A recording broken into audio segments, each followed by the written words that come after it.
9 h sur ESAE TV. Bonsoir, bienvenue. Tout de suite, le sommaire. À quelques jours de la fête de la Saint-Valentin, le jour où les amoureux mettent en exergue leur talent de séduction, les dispositions sont déjà prises à Cotonou pour rendre ce jour plus agréable. À suivre dans ce journal les préparatifs de cette fête au Centre de promotion de l'artisanat. Les étudiants de l'École supérieure d'administration, de journalisme et des métiers de l'audiovisuel ESAE ont une fois encore sacrifié à la tradition du vendredi culturel. Répartis dans plusieurs ateliers, ces étudiants ont une fois encore surpris en essayant de révéler leur talent. À suivre dans un instant. Le championnat national de première division de football offre lors de la 15e journée ce week-end des affiches alléchantes aux férus du Curon. Les Buffles FC du Borgou reçoivent demain les Panthères de Djougou au stade municipal de Parakou. Plus de précisions dans un instant.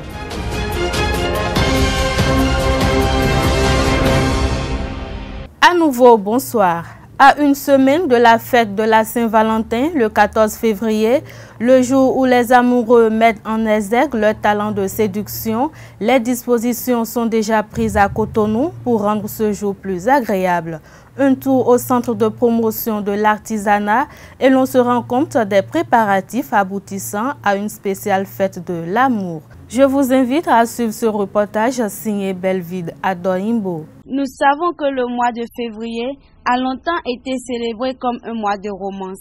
Marqué par leurs couleurs rouges et blanches, la fête de Saint-Valentin s'annonce de plus belle sous les étalages du centre de promotion de l'artisanat où jeunes et personnes âgées donnent leur impression par rapport à cette fête. La fête de Saint-Valentin, c'est une fête au cours de laquelle les amoureux se fêtent leur amour.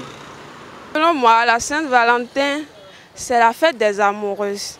Donc, ce jour-là, les amoureux peuvent se déclarer, déclarer leur amour. Tout le monde le dit, c'est la fête des amoureux. Que c'est la fête des amoureux, bon, pour moi, ce n'est pas la fête de la dépravation.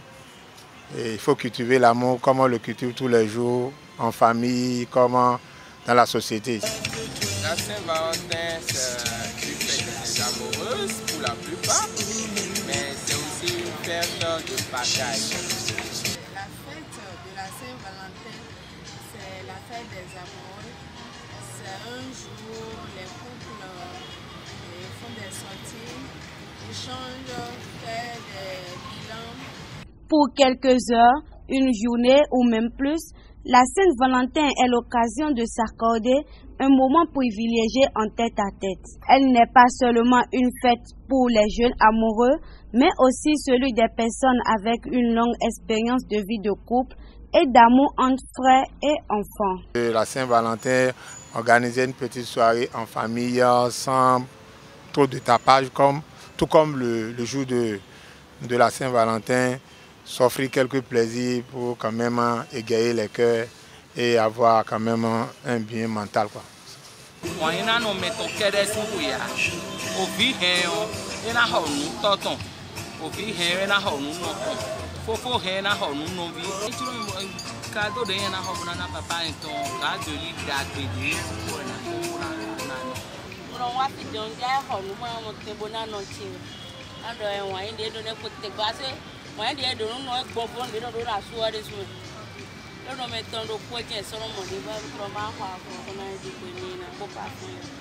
J'appelle Z-Express, j'achète le cadeau, on revient à Z-Express, il va dans son bureau, il apporte, donc c'est vraiment une grande surprise, ça nous fait plaisir.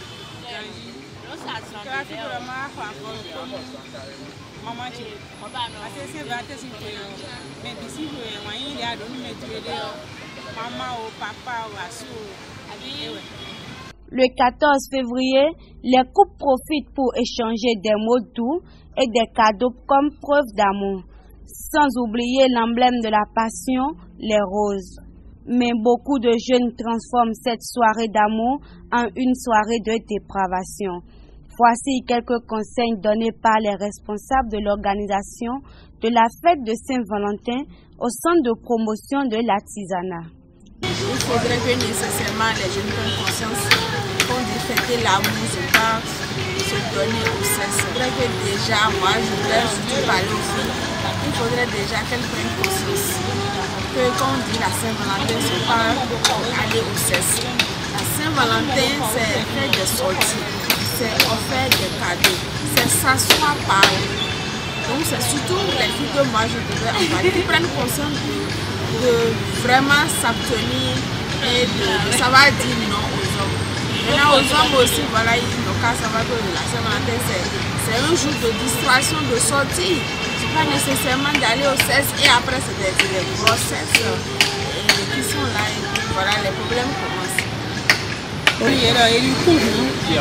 Pas de Saint-Valentin, il faut aider un autre du temps. Pas même aussi que moi ici donc mais je il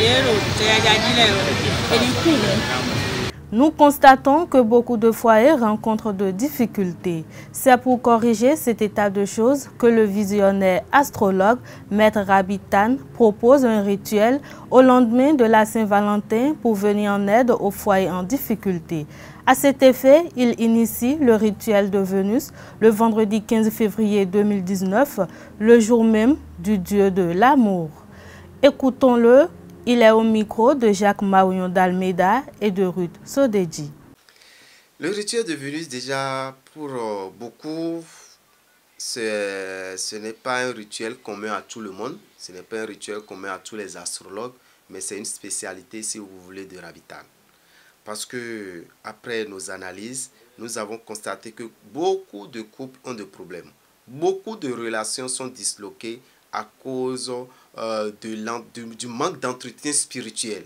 Nous devons savoir que tout reçu sur terre est spirituel avant d'être physique. C'est-à-dire que si vous voulez réussir sur le plan même sentimental, il faut déjà créer cette harmonie-là sur le plan spirituel pour que cela puisse marcher. Déjà, beaucoup de gens viennent nous voir. Oui, j'ai des problèmes avec mon épouse. Ma femme m'a quitté, mon mari m'a laissé, et comment l'appelle-t-on, mon patron m'a rejeté du boulot, ainsi de suite. Qu'est-ce qu'il faut faire? Nous avons l'habitude de leur trouver des solutions par rapport à ce rituel que nous faisons, qu'on appelle le rituel de Vénus.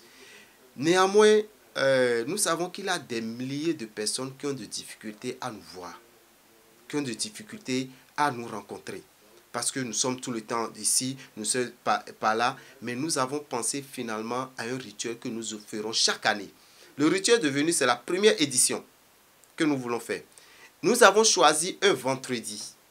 Mais ce vendredi viendra chaque fois que nous aurons la fête de la Saint-Valentin. La Saint-Valentin, déjà, c'est la fête des amoureux. D'accord? Le monde entier l'a choisi. Et Dieu l'a choisi déjà. Parce que ce que les hommes ont choisi, Dieu l'a déjà béni. Il y a beaucoup de gens qui disent non, la Saint-Valentin ne veut rien dire pour moi.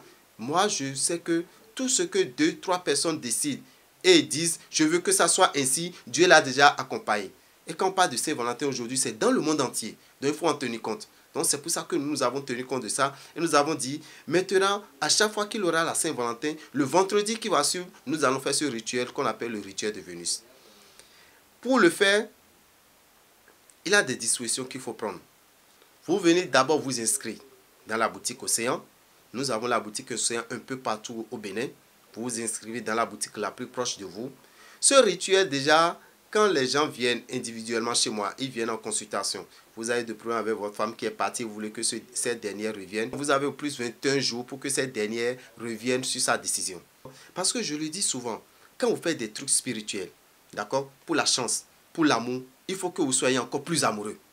Si c'est pour la chance, il faut que vous soyez encore plus accueillant. Vous utilisez par exemple des trucs de chance et vous allez au marché, c'est vous qui injurez les clients. Les clients ne viendront pas vers vous. Mais c'est en ce temps où vous devez être plus souriant. C'est en ce temps où vous devez être plus commode. De même pour celui qui fait un rituel de Vénus. Quand vous faites le rituel de Vénus, ça veut dire que tout ce que la dame vous reprochait, ou bien tout ce que votre patron vous reprochait, ou bien ce dernier vous reprochait, et vous avez pu gagner encore à nouveau sa confiance, il faut changer. La 13e édition du festival Stade de l'intégration culturelle africaine SICA se tiendra à Conakry en Guinée du 22 au 28 avril prochain. Au cours d'un entretien accordé à nos reporters, le promoteur du festival SICA, Ali Wassi Sissi, explique le contexte de cette première délocalisation des SICA qui se veulent itinérants. Vous savez que cette année, le festival déjà se passe déjà en dehors du Bénin. Ça se passe dans un pays frais, qui est la Guinée-Conakry. C'est déjà une innovation. Et vous savez, à la naissance, le festival était itinérant. Et les festivaliers ont dû demander à ce qu'on fasse un festival tournant. Mais malheureusement, on n'avait pas eu cette chance-là aujourd'hui. Aujourd'hui, il y a un pays qui nous tend la main. Nous avons essayé de réaliser ce festival là-bas. En 2014, on avait eu une promesse, et ça a été annoncé d'ailleurs par M. Frejos. On avait une promesse sur le Burundi. On est très avancé, mais malheureusement, vous savez ce qui s'est passé après. Quelques jours après, il y avait des émeutes dans ce pays-là. Donc, on ne peut pas organiser un festival quand il y a des émeutes.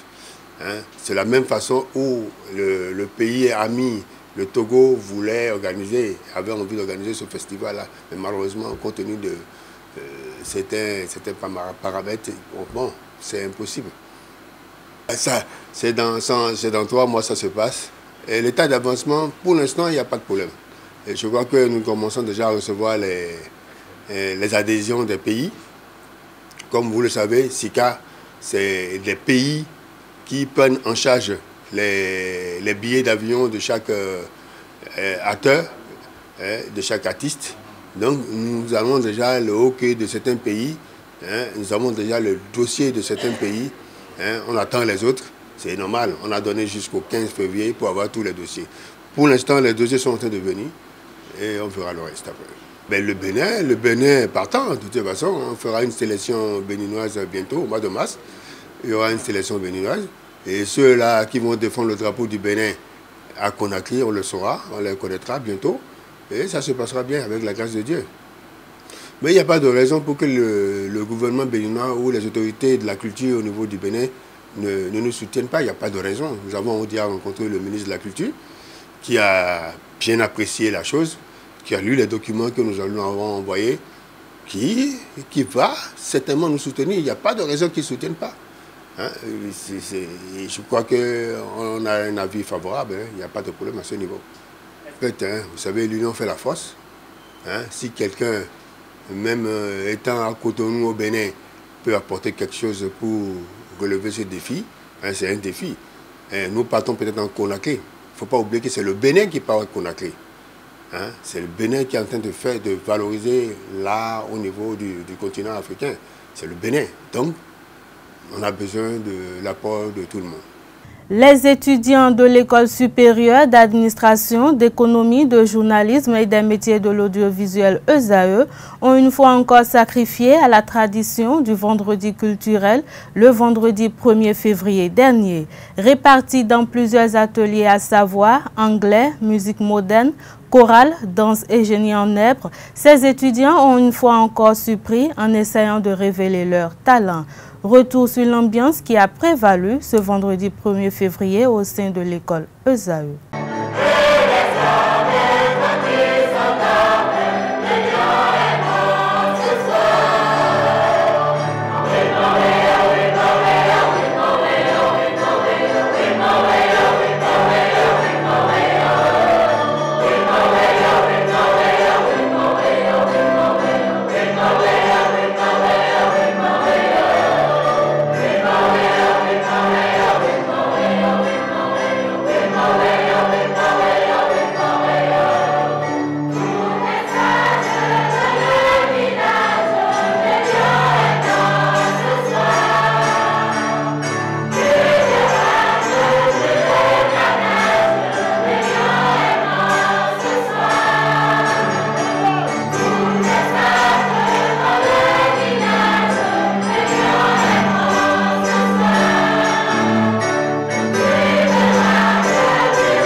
La sauce à base de noix de pomme sauvage séchée et moulue, localement appelée asroquin, au Bénin est une variété culinaire très appréciée par les Béninois. Très facile à cuisiner, elle ne se prépare pas de la même façon en fonction des personnes. La cuisine traditionnelle béninoise est riche en spécialités et recettes qui se transmettent de génération en génération, de mère en fille. La sauce gluante asroquin est l'un de ces mets proposés par les grandes cuisinières dans les maquis au Bénin. Dans les foyers également, cette sauce faite à base de noix de pomme sauvages séchées puis moulues est très facile à réaliser par les ménagères. Et pour la réalisation, certains éléments sont indispensables. Il s'agit de la farine de noix de pomme sauvages séchées puis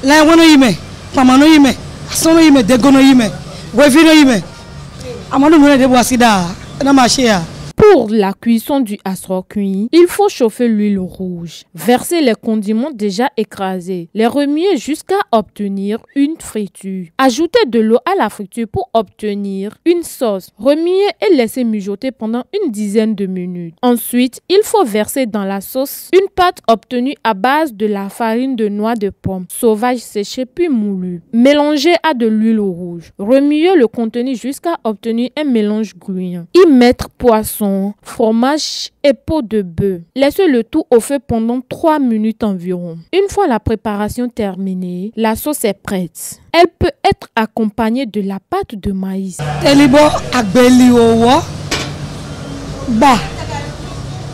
Son goût, son arôme naturel reste très prisé par les consommateurs au fil des générations.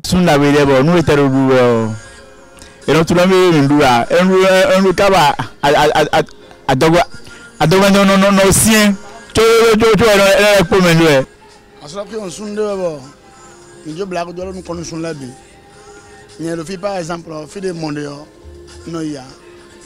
à la sorte, nous sommes capables de sortir un an, au jour. Nous devons d'abord, sans amateur, mon revenu, mais à sortir, et la domaine, nous allons.